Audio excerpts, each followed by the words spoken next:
Hello everyone, it's Wolfgang Gray with Gray's Horizons. My channel is new, so if you like this video, please hit like, subscribe, and leave a comment. They said no CBDC. Great headline. Central bank digital currency off the table. But here's what actually happened. They legalized on-chain dollars that can be paused, reversed, or deleted on command. They put those dollars on instant bank rails that can be tuned like a thermostat, and they made sure you earn nothing for simply holding them. Same control, new costume. Let me put this in plain English. On July 18th, 2025, Washington passed the Genius Act, the first rulebook for dollar tokens, also called payment stablecoins. If a company issues those tokens, it has to keep real dollars or short-term U.S. Treasuries in the back room and show monthly reports. Sounds reasonable? Fine. Here's the fine print most people miss. The rulebook bans paying you interest just for holding the token. Your money goes digital, your yield disappears, and there's a built-in off switch. Issuers must have the technical ability to freeze, seize, burn, or block tokens when a lawful order arrives.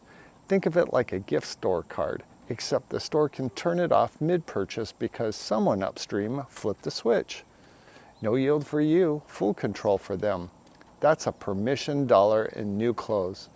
Even the tiny interest banks pay you now, don't expect that here. Now the rails, the FedNow system, the instant payment network banks use, recently raised its send limit to $1 million. And it's live at over 1,300 institutions. Alongside that, banks got granular tools per customer limits, velocity checks, and risk rules. In human language, the system can decide who can send how much, how fast, and to whom in real time. Put permission dollars on programmable rails, and you've built a soft CBDC without ever using the word. It's policy embedded in payments. Follow the money. Almost all stablecoins are US dollar versions, roughly 99% of the market. Their backing isn't sitting idle, it's largely in short-term treasuries. One big issuer alone had close to 100 billion in T-bills recently. Who earns the interest on those T-bills? They do. What do you earn for holding their token? Zero. That gap, the spread, is the business model. Now your retirement. On August 7th, the White House told agencies to find a path for 401k plans to include alternative assets, which can include crypto. Translation, over time, your retirement menu could route some of your savings into this on-chain dollar world.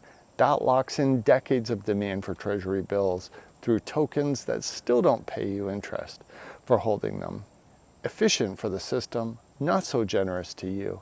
And this isn't just America. Hong Kong's new stablecoin regime took effect on August the 1st. It requires KYC on every token holder, identity tied to the asset, and expects only a handful of licenses at first. That's not an open network, that's a gated community.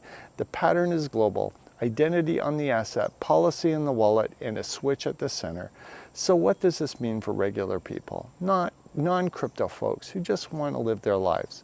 It means your checkout can get faster and also more conditional.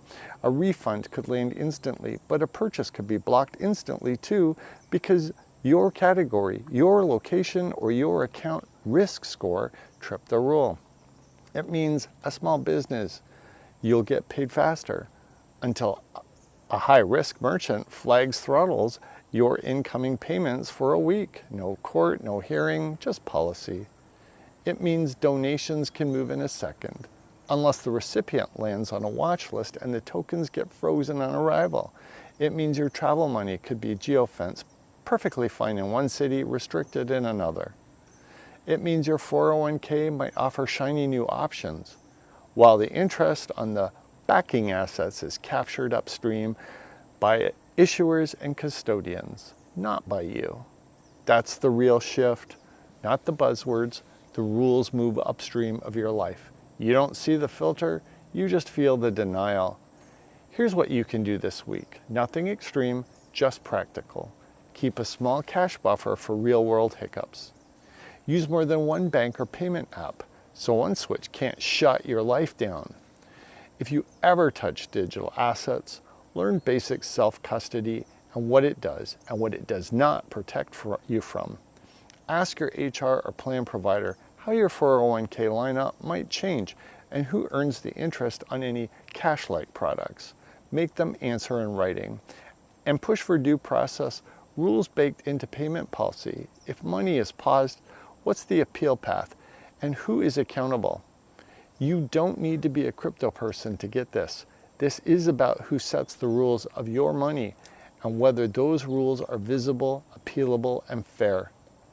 They promised no CBDC. Instead, we got on-chain dollars with a legal off switch, 1 million instant rails, and a ban on paying you interest just for holding the token. You didn't vote for it, but you will live inside it unless you start asking the right questions now. And no, this isn't financial advice, it's situational awareness. If this helped, share it with someone who thinks digital dollars just means faster payments. They deserve to know the rest. Thank you, and I'll see you in the next one.